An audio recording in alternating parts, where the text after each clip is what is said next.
Good morning. This is my second TikTok live. This is the 24th day of January, 2026. I'm trying to speak more clearly, not fumble those words. This is about state control over families, creeping collectivism, which is actually quite serious and quite real. Hope you enjoy it.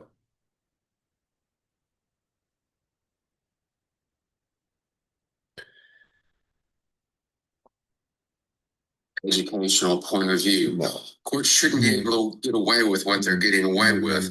We've got to figure out a way to rein on. What is that nonsense? It begins through knowledge. I don't know, man. Okay, go here. All right. Okay. Go here. Live.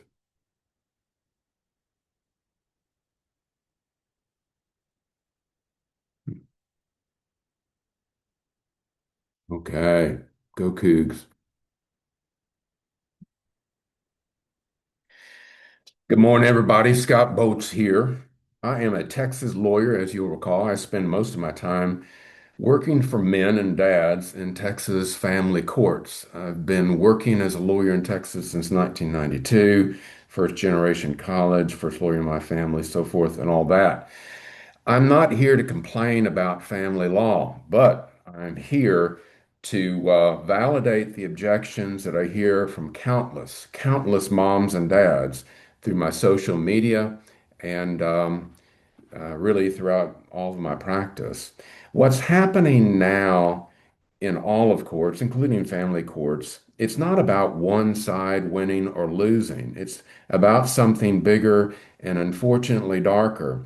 We've officially entered an era where men are second-class citizens in the eyes of the law. And I don't say that lightly. Here's the problem. Courts are not deciding cases based on individual facts anymore. They're making decisions based upon common social narratives, broad social stories about who's the victim and who's the villain. And in those stories, men and dads are always cast as the bad guy or the number one suspect. That's creeping collectivism. It is groupthink, the death of individualism, but also the death of critical thought and meaningful creativity in this culture. It's the opposite of what made us great. We were once respected as individuals, not as tribesmen. The First Amendment protects free speech, free association, freedom of religion, because it's all about the individual, not the tribe, not the collective, which will inevitably be offended by free people, free individuals. Collectivism makes us vassals, serfs, and slaves, or today, consumers, debtors, and tenants. Women have it easier in the current structure than men do. Every preference, every quota, every narrative favors women. Worse, women are great at operating as a group, as a tribe. They are collaborative, which can be good. They're about consensus and relationships. Men are about a quest for truth. We rely on facts. We're not primarily concerned with what happens with the relationship. We're comfortable with confrontation and we're comfortable with civil conflict. That is disagreement. But women handle everything better because they collaborate, so they prosper. Unfortunately, that means everything becomes negotiable, even fundamental truths. Men and dad are individuals. We don't move in packs. We're not a movement. We're not a voting bloc. And that puts us at a serious disadvantage when the rules get rigged against us as they are right now. Now, I didn't grow up in some family law or some big law family with judges and trust funds. My parents lived through the Dust Bowl days, the Great Depression, and that taught me this. I had every opportunity to do what I wanted. My father had been a welder and a pipeliner. And I wanted to be a lawyer, and I had the opportunity to do that because the system seemed fair and open to everyone, even working class people, even working class kids like me who would go on to college and, of course, keep a job full time while going to college and law school. That's just what you did. But our system today is increasingly a caste system where people are kept in castes, in groups. It's not open to creative thought or challenges to the accepted narratives. So here's how I got into the work I do today. Back in 1987, I was finishing up at U of H and I needed another job very badly. So I saw this help wanted ad for a law clerk position. And those jobs usually go to law students. I was not a law student, but the lawyer put her ad in the undergraduate placement office by mistake. So I figured I'll take a shot at it. I walked in and I convinced her to hire me. So I was suddenly working in guardianship law. I never even heard of that area of law before. Basically, she was a court-appointed guardian for mentally ill people who could not manage their own affairs. These were called 247 cases. It referred to a section of the probate code for payment to lawyers for caring for indigent, incapacitated people. But what that meant was that Harris County, the taxpayers, were paying the legal fees, and it was good money. She and the other women in the office, my early mentors were women, did very well for themselves. And me, I made a decent wage doing what I felt seemed more like social work and paperwork than actual law and advocacy. Nonetheless, that's when I stumbled onto something that changed my life, and that is the doctrine called Parens Patriae. It means in Latin, parent of the country. In practice, the government claims both the right and the duty to step in and take over the affairs of people, to take care of people who can't care for themselves. It sounds quite noble, except here's what I learned very quickly. Throughout history, that sort of virtue signaling is a profit-driven enterprise. It has always been profitable to say, I'm going to take care of you. No matter how well-intentioned people claim to be, there's serious money to be had in helping people through courts and through law. It's not only courts and government that benefit when state power expands. It's the professional classes clustered around that power, not just the lawyers, but the agencies, the experts, the vendors who become paid operators or contractors to the forced care system. State intervention is profitable. So the intervention never ends. There's no incentive for it to end. There's more filings, there's more hearings, there's more evaluations, more services, and more billing and fees. And everyone in those services circles right back to the same place, a judge, an agency, a government decision maker, because the state always insists on being the final say, the final parent, the final owner of both the game and the players, in my view. You see this everywhere in society, especially recently. Money is rooted into programs. Then it's sent into providers. Then it's routed into advocacy. And then it goes back into the political and bureaucratic class that funds it in the first place. Think lawyers, think daycares, think a lot of things. That's the way the social welfare system works. It's profitable. It's not just about care, it's about dollars and cents. Often it's not even about results. It's about budget justification, headcount performance, or permanence of these institutions that grow because the funding is endless and the oversight becomes optional. The game you watch in family court is not fundamentally different from that game that you see played out in any other public controversy, especially recently. It all arises from a claimed commitment to a community, to the village, to the nation, to the collective, when it's really all about profit for the players at the top. In family law, it's just a different costume for the same doctrine. Right now, we don't belong to ourselves. Our kids don't belong to us. In the end, we all still belong to the sovereign, to the state. That's where the origins of state control of the family begins. The doctrine of parents patriae.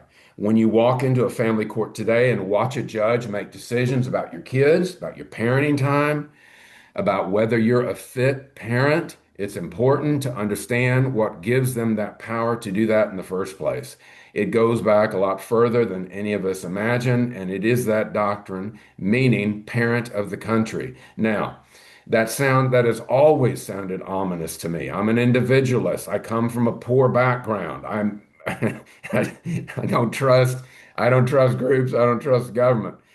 But let's pay attention to how this notion evolved. It evolved from feudal England during the time of kings, all right, where everything and everybody is the property of the king. It starts in feudal England around the 1200s, and here's what's crucial. It's not about protecting children. It's not ultimately about protecting children. It was about protecting the king's interest in property and wealth. Under feudal law, when a noble died, a rich man, and left behind a minor heir, that estate couldn't just sit there unmanaged. The king asserted the right to take wardship of the minor, ward of the court, all right, the king's court. And here's the key the right to manage their property until the kid came of age. The crown made money off these estates. This was about revenue generation, about maintaining feudal obligations, in theory, keeping the social order intact, while the king profited. The king wasn't acting merely as a benevolent parent figure. He was acting as the ultimate landlord, protecting his own financial interests. So remember that distinction because it matters. The king had a dog in the fight. It was about profit. Then came the shift to protection by the 1600s, 1700s. Courts of chancery or chancery courts. Think courts of equity, not courts of black letter law. Courts of great discretion. And those reshape the doctrine of parens patriae. And this is where the language shifts also. Instead of just managing property, the king's representatives started claiming authority to intervene when parents were deemed unfit and when children needed protection. The lesson there is don't be an opponent to the king if you've got kids and you want to keep them. But Lords Chancellors courts began exercising jurisdiction over the custody and care of minors. But notice something very important. The power was still exercised by the sovereign, by the king. It was top down. It was still the state saying, we know better than you know for your own children. The legal justification evolved, but the power dynamic has always remained the same. The crown, now through the courts, claimed inherent authority over kids within the realm, within the nation. So that did cross the pond, came over here, came over the Atlantic from England. And here's where it gets interesting for us. We inherited English common law. Common law is not black letter law. It's not statutory law. Um, but remember, we fought a revolution, specifically to reject the idea of sovereign power. We created a constitutional republic. The rules were written down, in other words, with limited government and enumerated powers that have now gotten horribly out of control, of course. But I argue that all of this argued for emphasize the primacy of the individual, not the collective, not the state. So how did parents patriarch make that jump here in the United States? Well, early American courts were hesitant. After the Revolution, there was real debate about whether state courts even had the power. Some courts said, wait a minute, we've just rejected the king. We don't have a sovereign in that sense. Where does this authority come from? So by the early 1800s, state courts started embracing it nonetheless. They argued that when we rejected the king, the sovereign power didn't just disappear. The duty just didn't go away. It merely transferred to the states and to the state courts. To the people, they would argue. What that really meant was to state governments, their courts, and the law class from the very beginning. Judges, lawyers, the legal caste. Let's look at a Pennsylvania case, Commonwealth versus Addicts. The state Supreme Court said the state has the right and the duty, somebody's got to take care of that money, that child, to intervene in private families when necessary for the child's welfare. and they invoked Parens Patriae. But listen to what they're saying. We inherited the power from a king who we've overthrown. And now the court is the parent of the country. We have the authority to second guess your parenting. In my view, that's classic collectivism. Suddenly, everything belongs to the state, to the collective. Increasingly, courts across America adopted that reasoning. They all climbed on board through the 1800s. Then the expansion began. In the early 19th century, you see the doctrine expand where parents had died or abandoned kids. Nobody disputed that the state needed to step in. Somebody needed to do something for these kids. But it grew. It grew to include cases where parents were alive, parents were present, parents were caring for their children, but the state decided they weren't doing it correctly. Again, never be an opponent to the king if you've got kids, or the president, or the governor, or the judge, I suppose. At any rate, collectivism started triumphing over individualism again. Courts started using Parens Patriae to remove children from immigrant families, the poor, in other words. The poor were targeted by this. Families that didn't conform to middle class Protestant norms. Poor Irish people, poor Germans, poor Italians, poor Eastern European immigrants became the targets of our courts. This is an era of orphan trains, and I'll do a separate TikTok on that sometime. And of course, we know about the forced assimilation of Native American children, but it's all about the state deciding what a proper family looks like. And it still does that today. Here's the thing. It was always justified in the name of helping children. You've heard that before. We've got to help the children. We must protect the children. It's in their best interest that we take them away from their parents. So anyway, the Supreme Court of the United States eventually weighed in. Yay. That was Prince versus Massachusetts, 1944.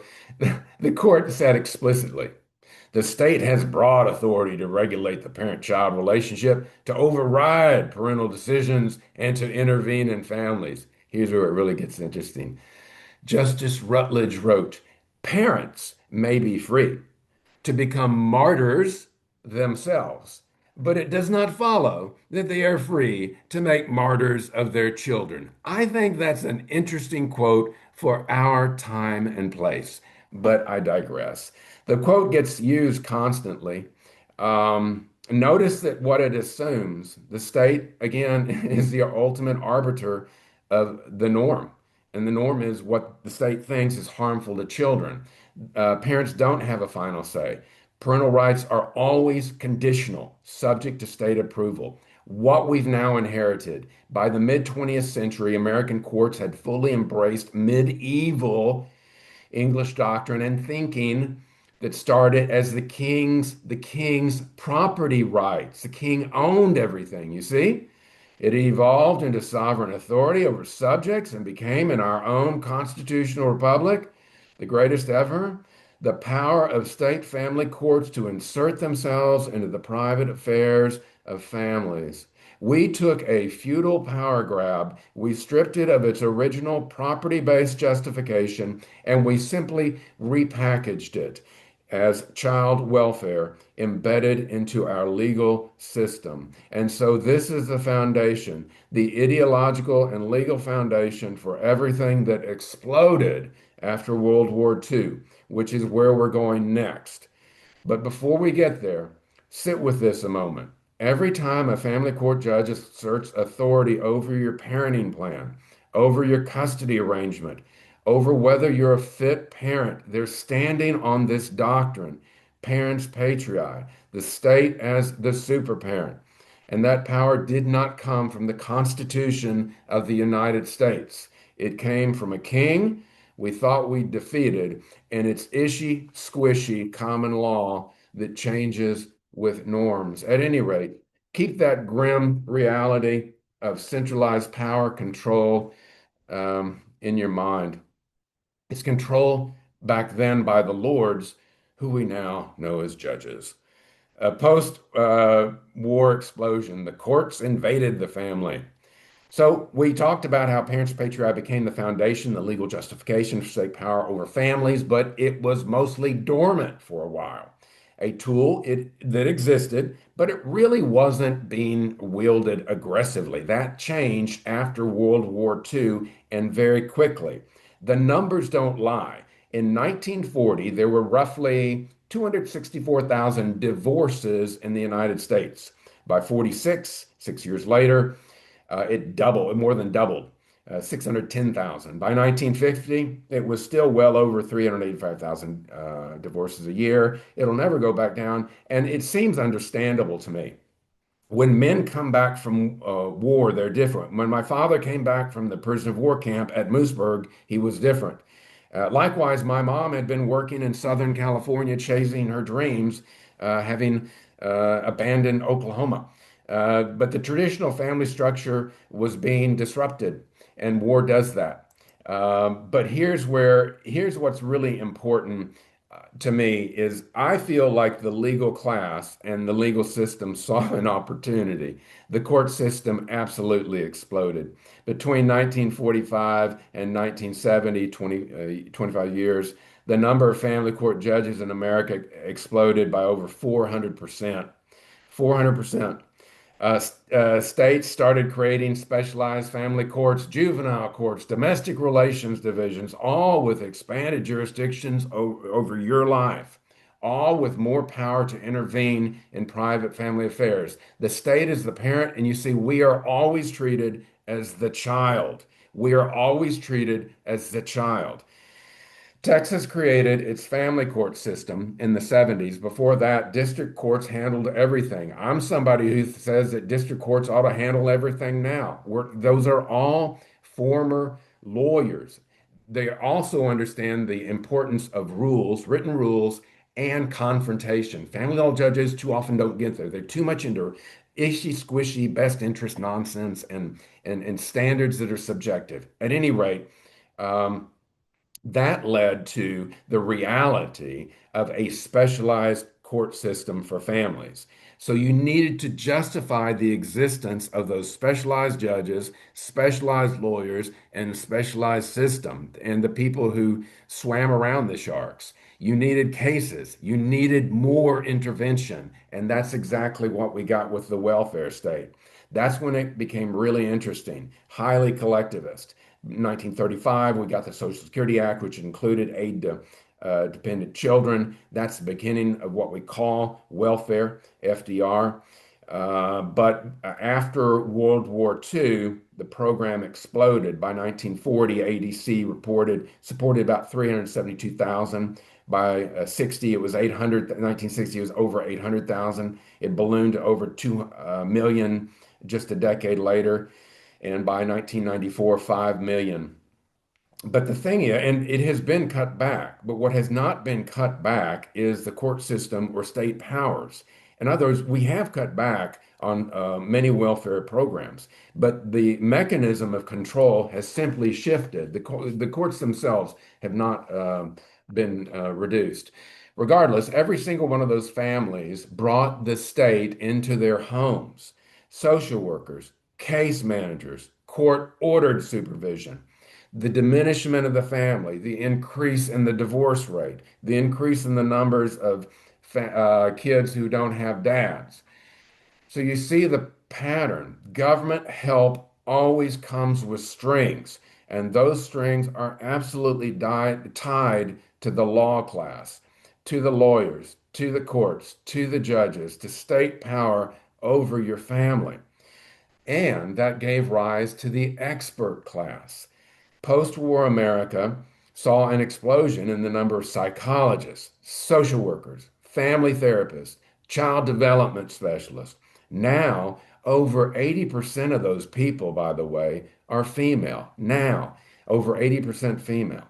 Don't get me wrong, I know some of those people do good work, but they also become the gatekeepers, the validators, the people courts rely on to justify intervention or the existence of the court. By 1945, there were about 4,600 psychologists in the United States. By 1970, 30,000. Social workers, Went from 70,000 in 1950 to over 200,000 by 1970. This is post-war America.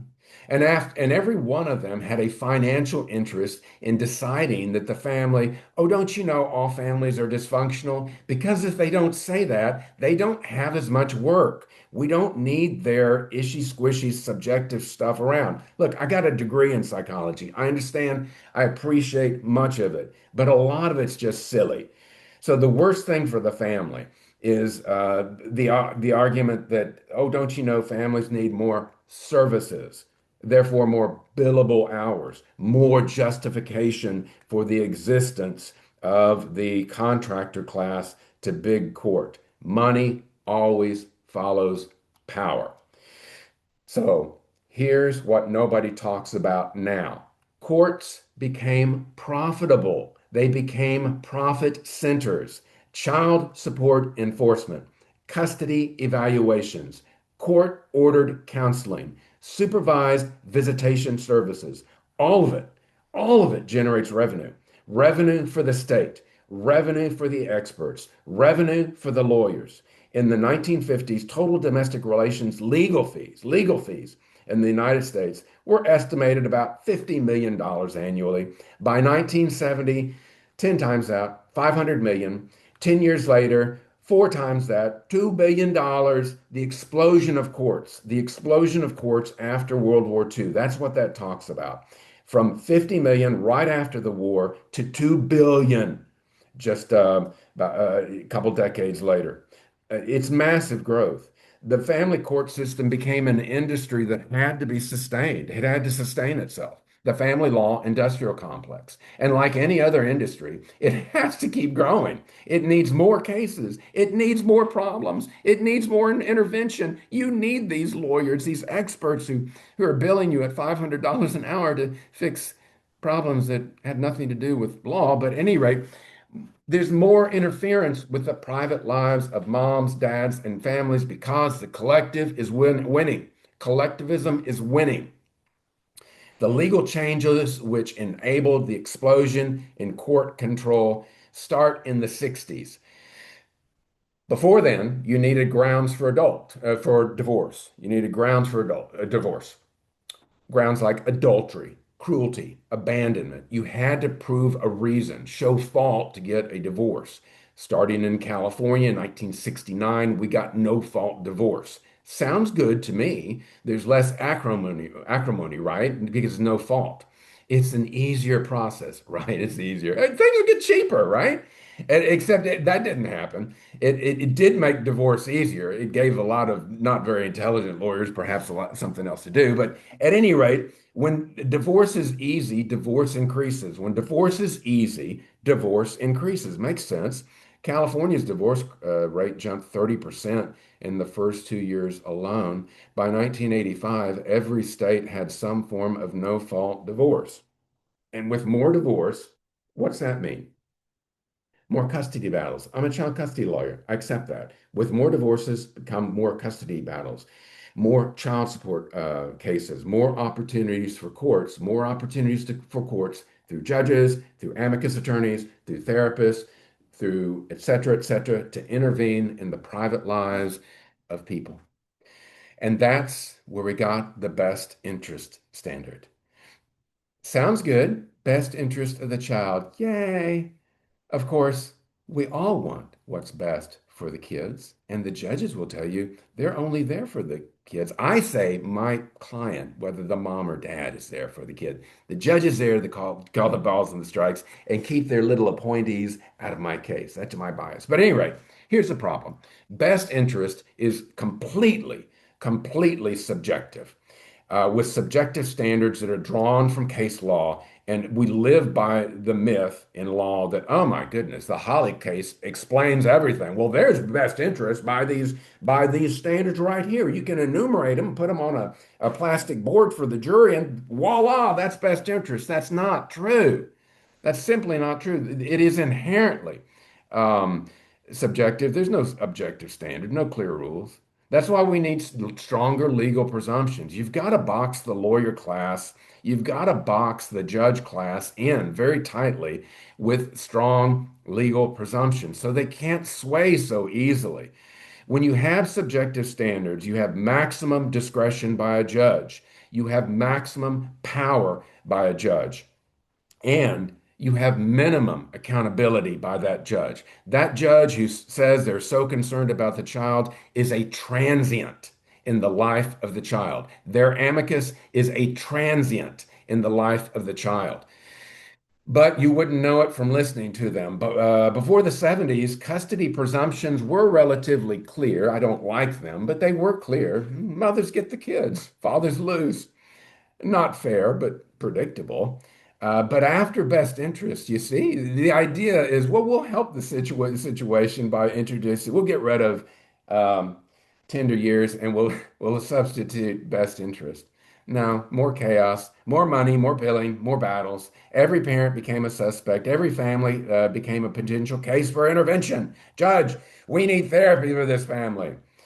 But again, we got to box in the judges. Stronger presumptions requiring equal custody from the start. Look, just do it. You'll save a lot of money, and you put a lot of these lawyers and judges to work on more important issues, in my opinion. Regardless, then came the federal push.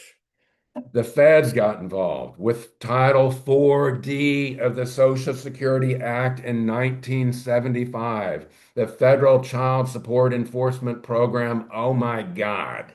Now the feds were in the business of family law as well. States got federal funding based on how much child support they collected. Do you understand? More collection, more money. So what happens with that? Of course, states get aggressive because they're very interested in the welfare of children. So they're going to get aggressive about collecting child support. Court orders increased, enforcement increased, incarceration for non-payment increased, and that means more men went to jail. In 1976, about 3,000 men were jailed for failure to pay child support. By 1990, over 50,000. Here's the kicker. Federal law requires states to have child support agencies. We've got a contested primary, I think, on both sides of the blue and the red here in Texas for the Attorney General. The Attorney General runs child support. None of those distinguished members of society are going to be talking about running the child support system. They just won't. They get anyway, whatever. But the agencies have to be funded through, and again, it's the attorney generals who run these things. By 1980, federal child support enforcement spending was about $400 million. By 2000, $4 billion in federal child support enforcement spending. It's lucrative to put men in jail. It's lucrative to support a dysfunctional system that serves nobody. At any rate, every dollar of that spending justifies, again, more intervention, more court involvement, more state power over the families. So, where we were by the 1970s, here's what we had: a massive expansion of family courts with specialized judges, specialized lawyers. The judges had broad powers, an expert class of psychologists, social workers, financially dependent on family dysfunction and claiming, insisting upon family dysfunction. No fault divorce, making family dissolution easier. Subjective best interest standards, giving judges, oh my God, more discretion. Federal funding tied to aggressive child support enforcement. They should put all the men in jail. It'll be easier. And then billions of dollars flowing through the family court system. And all of this built on the foundation of Parens Patriae, the idea that the state is the ultimate parent. So the stage is set by the mid 1970s. Courts were big, powerful, and profitable, their own class, their own caste system. Experts were numerous and influential. The law was subjective and gave maximum discretion to judges. Federal money was good, it was flowing, and traditional family structures were breaking down. The system was doing great and the family was dying. And bar associations remain silent about it. I guess because the lawyers were all getting fat and rich. I don't know.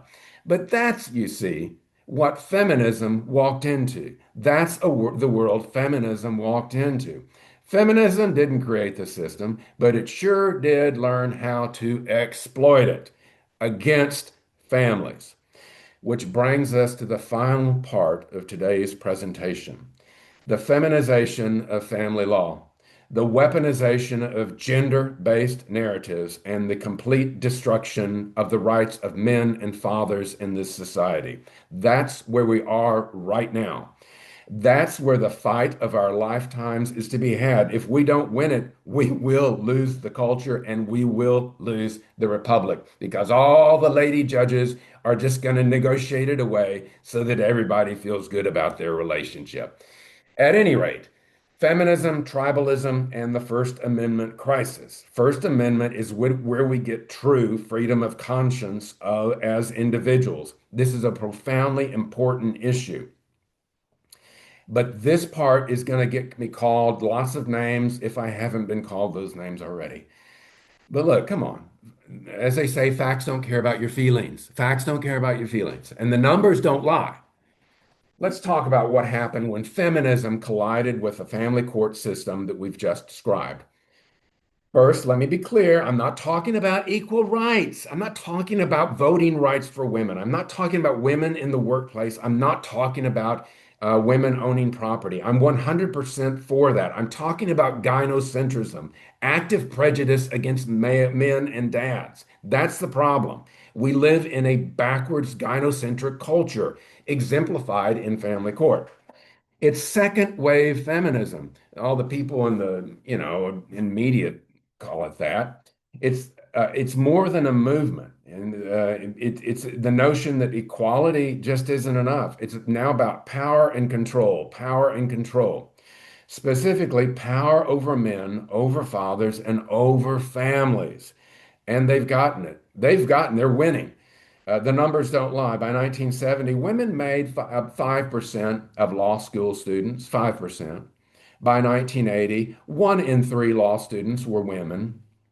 When I graduated from U of H in 1991, half of my class, because I counted it up, was female, the other half male.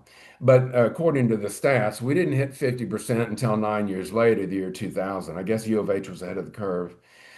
Today, women are the majority of law students, overwhelmingly, frankly. It's pushing 60%. The official number is 56%. So it's been equal or better for women for 2 decades.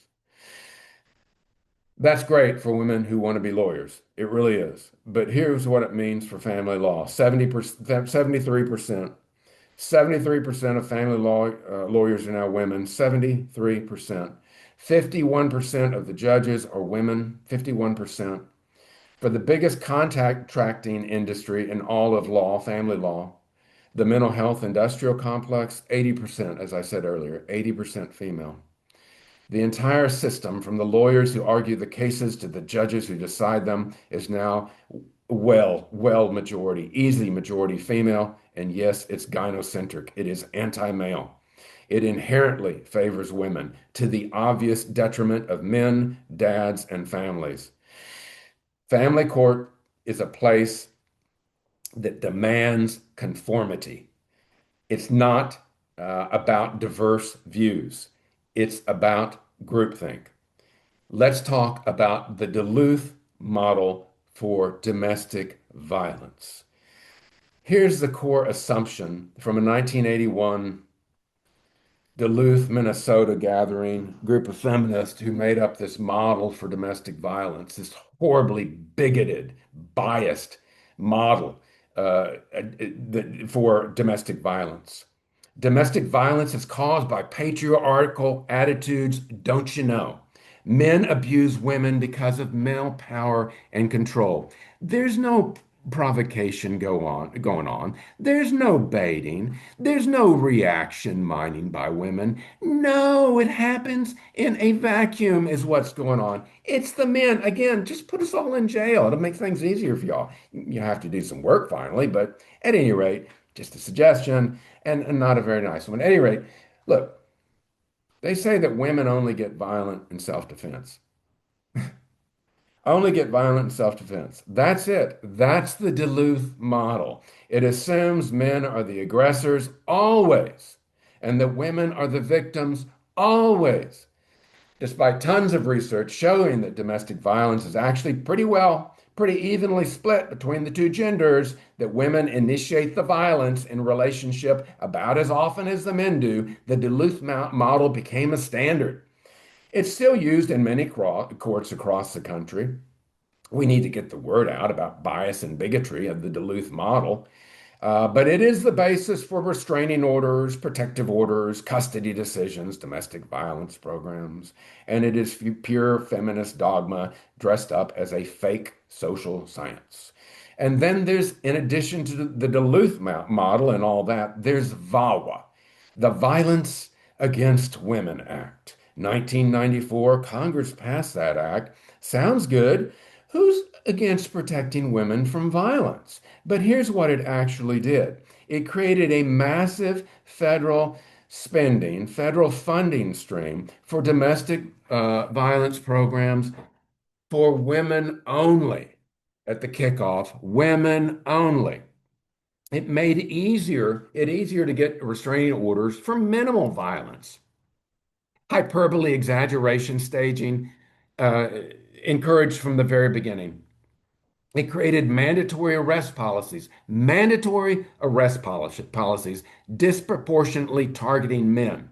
It funded advocacy groups that actively lobby for more anti-male legislation. That's why we need a nationwide nonprofit law firm defending the rights of men and dads. Whatever the issues might be, we've got to change the balance. At any rate, since 1994, the federal government has spent over $9 billion on VAWA programs. $9 billion.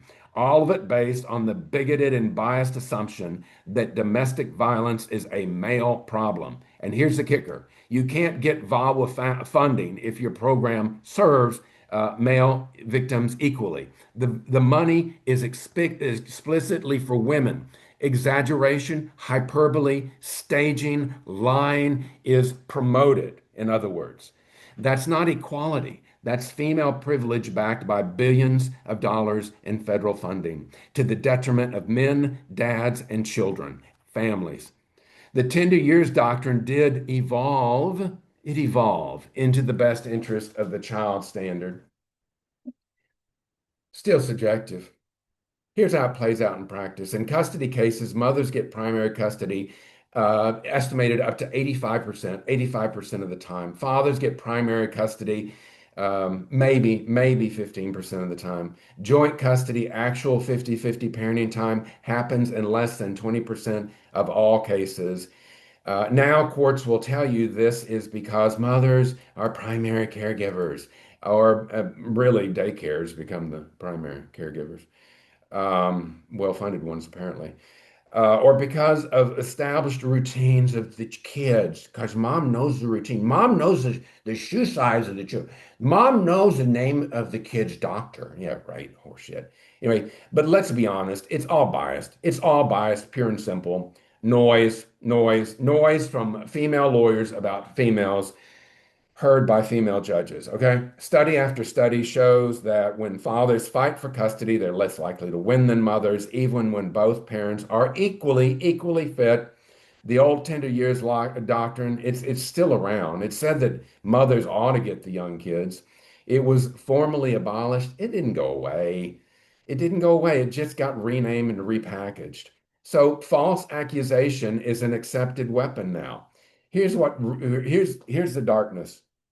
In contested custody cases, allegations of abuse, physical abuse, sexual abuse, domestic violence are made in about 75 to 80% of the cases. 75 to 80% of the cases. That's in a contested custody case. Somebody's abused of abuse. Come on, you know who's accused. You know it, all right? Think about that statistically. Do you really believe that 75 to 80% of parents involved in custody disputes are abusers? If you do, I guess you'd make a great family court judge. I don't know, or a family lawyer. Or is it more likely that that false accusations are simply not only used as a weapon, but the system rewards the weaponizing of lying, staging, exaggeration, hyperbole? Of course it does. Studies show that in custody disputes, false allegations of child abuse false allegations are made in up to 65% of all cases, up to 65%. In other words, it's a go-to tool, a go-to weapon. Who makes most of those allegations? The numbers don't lie. Women by a ratio of 4 to 1, 4 to 1. Why? Because it works. It works. Make an accusation. Get a temporary restraining order, if not a protective order. Limit dad's contact with the kids, his access to his own property, too. And by the time the allegation is proven, if it ever is, you've established primary custody for a mom. But the damage is already done, by the way, in overwhelming number of cases under a preponderance of evidence standards. That is a disgrace. Again, lawyers and judges remain not only silent, but complicit with the injustice. Regardless, here's what's really sick. There's almost no penalty for making a false accusation in family court. Perjury laws never get enforced. Sanctions are rare, but they do happen sometimes. I guess it depends. Well, better not go there. Meanwhile, the dad's relationship with his kids is fairly well destroyed. Again, this transient judge with transient therapists, transient amicus has come in and destroyed a family under the guise of best interest of the child through nonsensical standards, preponderance, encourage are proven, proving are proven with staging, hyperbole, acting, lying, crocodile tears. Okay, let's talk about something no one else wants to talk about, and it's going to get me into some trouble. Good. It's the gender difference in how men and women approach law and justice. Again, men are driven by a search for truth based on facts. Women are consensus builders and they're hyper focused on maintaining relationships. Men think in terms of rules, principles, what's written down, universal standards that apply equally. Women tend to think in terms of relationships and outcomes, context specific decisions based on feelings and narratives. Look, this isn't sexist. It's documented. It's documented in psychological research by female psychologists, and it goes back decades. And it matters in our family courts, in all of our courts. When you have a majority female legal system, here's what you get: subjective standards like best interest, more emphasis on emotional narratives over facts, more willingness to bend rules for sympathetic parties, more group-based thinking, collectivism, and all women are victims, believe all women, all the men are privileged, less viewpoint diversity. Women just aren't good at viewpoint diversity with legal reasoning. Ask the women who do the research. It's tribalism, gender-based tribalism, women supporting women, group identity over individual facts. And men, we don't have any of that.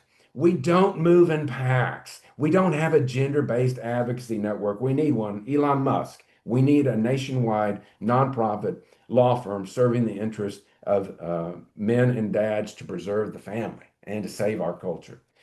So, at any rate, for the moment, we're left fighting as individuals in a tribal system. Yeah, and all these beta boys and these cuck lords who are out there taking the side of women for whatever motive, they're just weak men, frankly. they join up with the women, and it becomes a very difficult voting bloc to overcome. At any rate, there are implications for the freedom of conscience. There are implications to freedom to think, to act, to speak, to do as we choose, to worship as we choose. The First Amendment. Here's how it's dangerous for the future of our republic. The First Amendment protects three truths against the against brought on three truths against the collective, against the tribe. Free speech, to the right to speak as individuals, even when your tribe disagrees.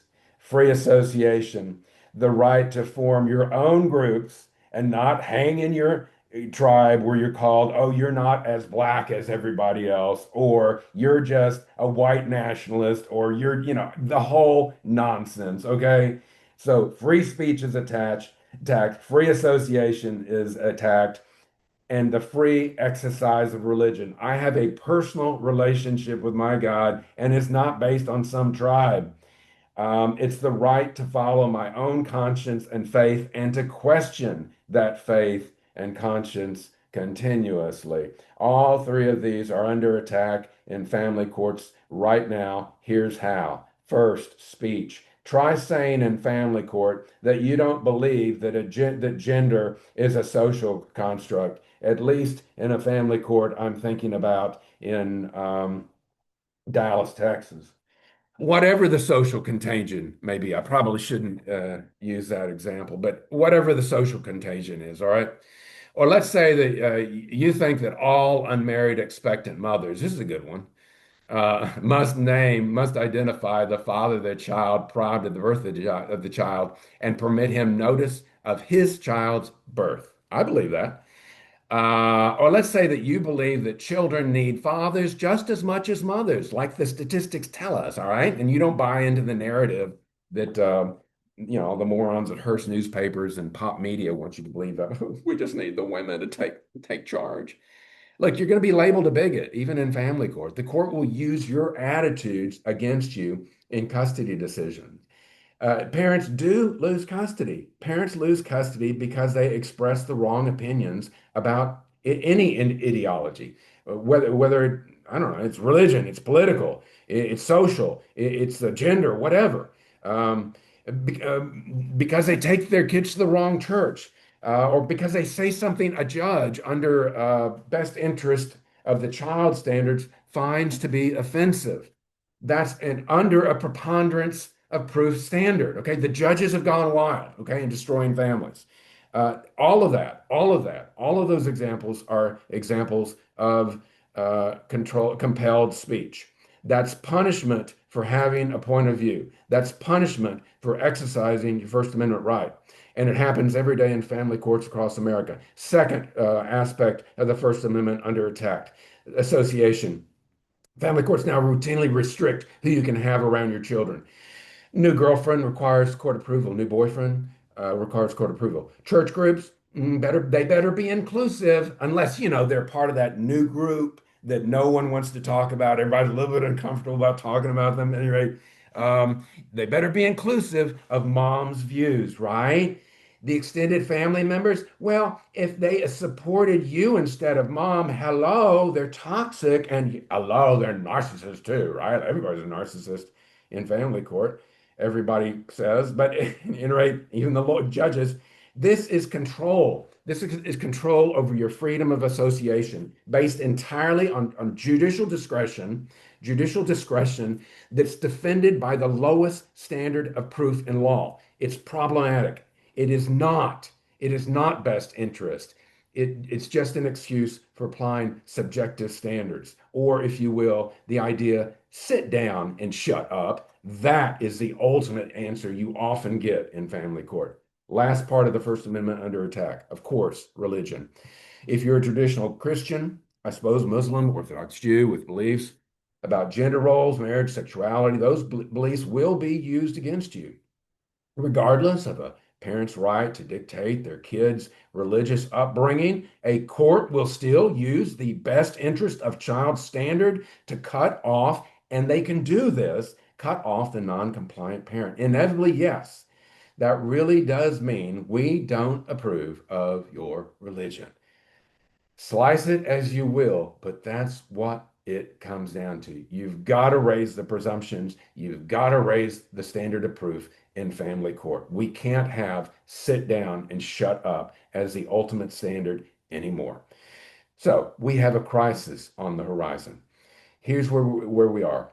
We are diversifying. America's diversifying. We have a growing Muslim population, Hindu population, all with traditional views on family, gender, and marriage. Many of these, and by the way, it becomes a distraction. It becomes a distraction of the reality that the ultimate crime in family law today is bigotry and bias against men and fathers. Men and fathers. You can get off into the weeds with your special interest groups funded by the state bar or whatever, all you want, but you are ignoring the issue. The issue is bias and bigotry against men and dads. That is the issue of our time. Nonetheless, many of these groups want their own courts, yay, their own councils to apply their points of view on stuff that you really don't can't determine the answer to, but it's the way they see the world regardless.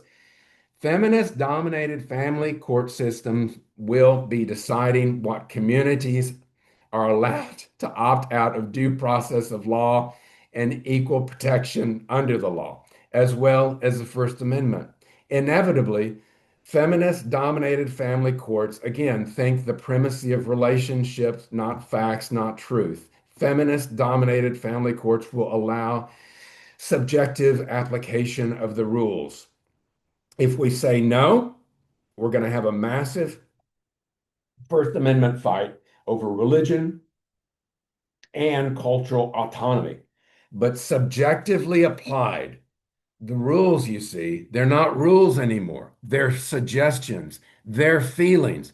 Got it. Women are great at feelings. Got it. But there's no place for that in a courts based on confrontation and written rules. Either way, and supported by a ishy squishy subjective standard applied through the lowest standard of proof in all law. Regardless, the system will become unsustainable. You can't give a majority female, feminist dominated court system imposing progressive social contagion on traditional religious communities or traditional roles for men arising from patriarchal societies and faiths. It's just the way it is, patriarchal. You might learn to live with it. You can't expect to maintain your legitimacy. Something will break, something will give in, and that is the tribalism problem. Tribalism destroys republics. It's great, I suppose, for the collective. Divide them into their groups and conquer them. Divide them and conquer them. It works great for a collectivist state, not for a republic. We were founded as a nation of individuals with universal rights. Individuals with universal rights. Feminism brought group identity into law. Victim classes, oppressor classes, collective guilt, collective privilege. Once you accept that dysfunctional framework, once you say women as a group deserve special protection or men as a group are the problem, you've abandoned individualism. You've abandoned what we're all about, what made us work, what made us effective as a culture and society. You've also abandoned the First Amendment's premise that every person has individual rights regardless of group identity. And you've opened the door to every other group demanding their own privileges, their own courts, their own rules, their own notions of due process or equal protection. There is no such thing as a progressive reading of law to all you graduates of Harvard Law or Yale Law or whatever wacky place you come from. It's simply the Constitution as it is written. The Republic, you see, is what matters. The idea that we're all equal under the law will fall apart if we maintain the course we're on. Now, here's where we are. Family courts are majority female at every level. Feminist ideology is embedded in law through VAWA, custody standards, domestic violence policy. Billions in federal funding support a system that explicitly favors women to the detriment of men. False accusations are weaponized without consequence to the detriment of families and, of course, men and dads. Men and dads have no tribal advocacy. Elon, come on, buddy. We need some coin for this nationwide nonprofit representing the interests of men and dads. But for the moment, we have no group protection. We're just not inclined to do that, except these little beta boys and cucklords who want to join up with the women. The First Amendment is being eroded by family courts every single day.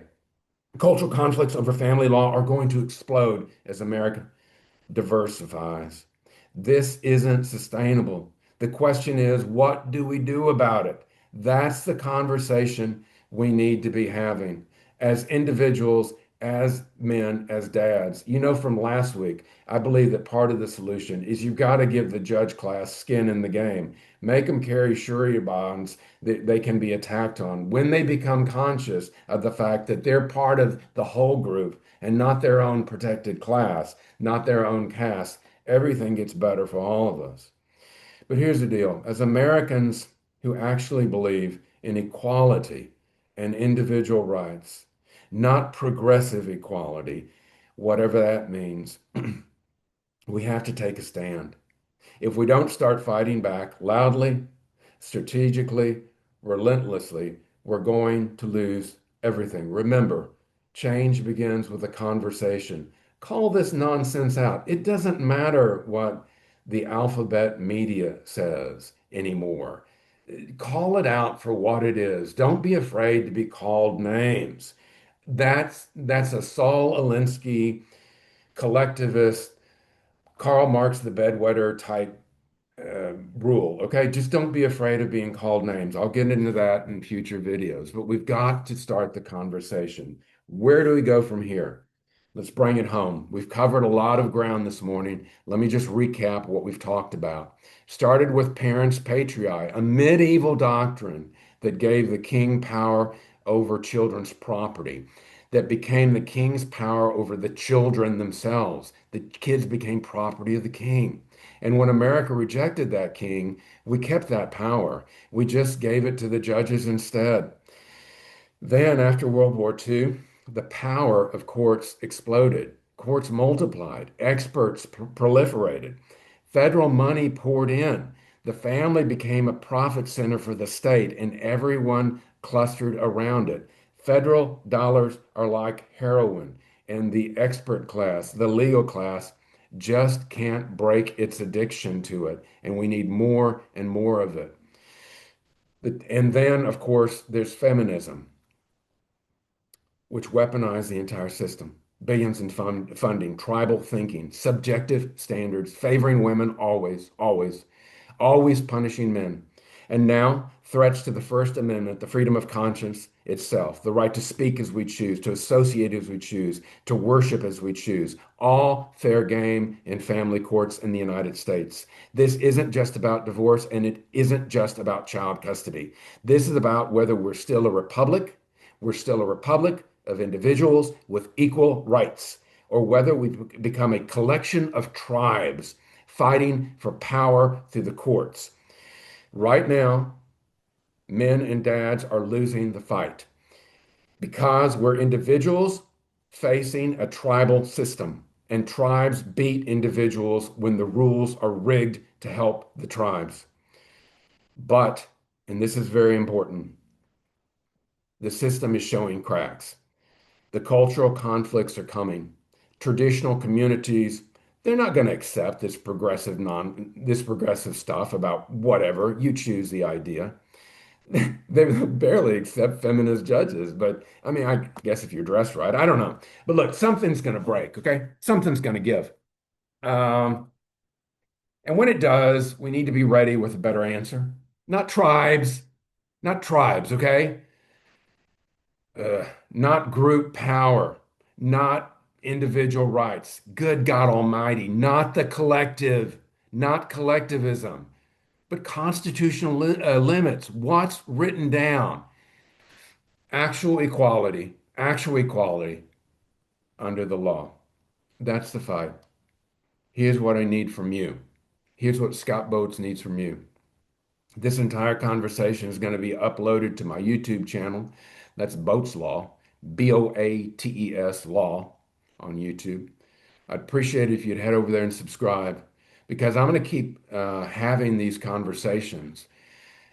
And I will make my case. I will make the case for what's wrong. And it's not going to be this pablum you hear from a lot of people who think that they can just propose simplistic solutions or go along with the broader narrative of collectivism and still make change. That's not the way we cause change. I'm going to say the stuff that nobody else wants to say. The facts will make people uncomfortable. Lots of people can call me names. I don't care. I'm going to make the arguments because I can, you see, that challenge the narrative. If you find value in any of this, if it made you think, if it confirms something that you suspected, please subscribe. Please share it. The TikTok algorithm doesn't like me.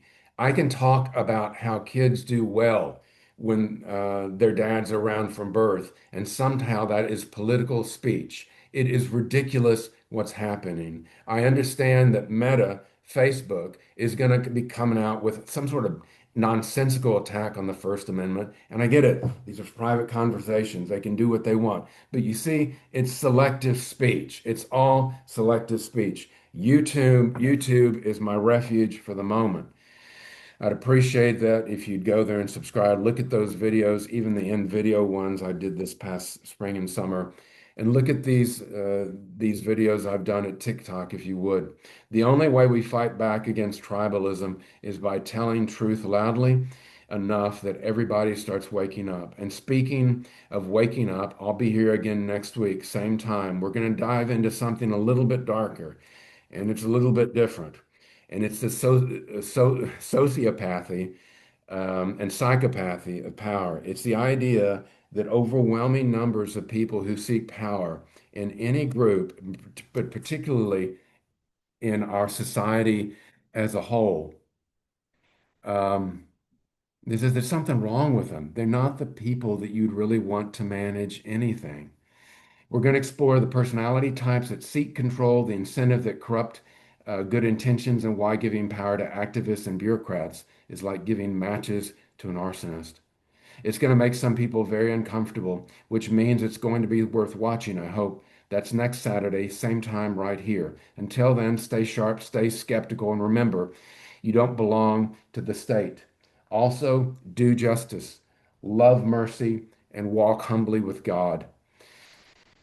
All of that means our kids belong to us, not to the state. We belong to ourselves as individuals in our own personal paths, our own personal path. Let's fight back. I'm Scott Boats. Subscribe to Boats Law on YouTube, and I'll see you next week. God bless everybody.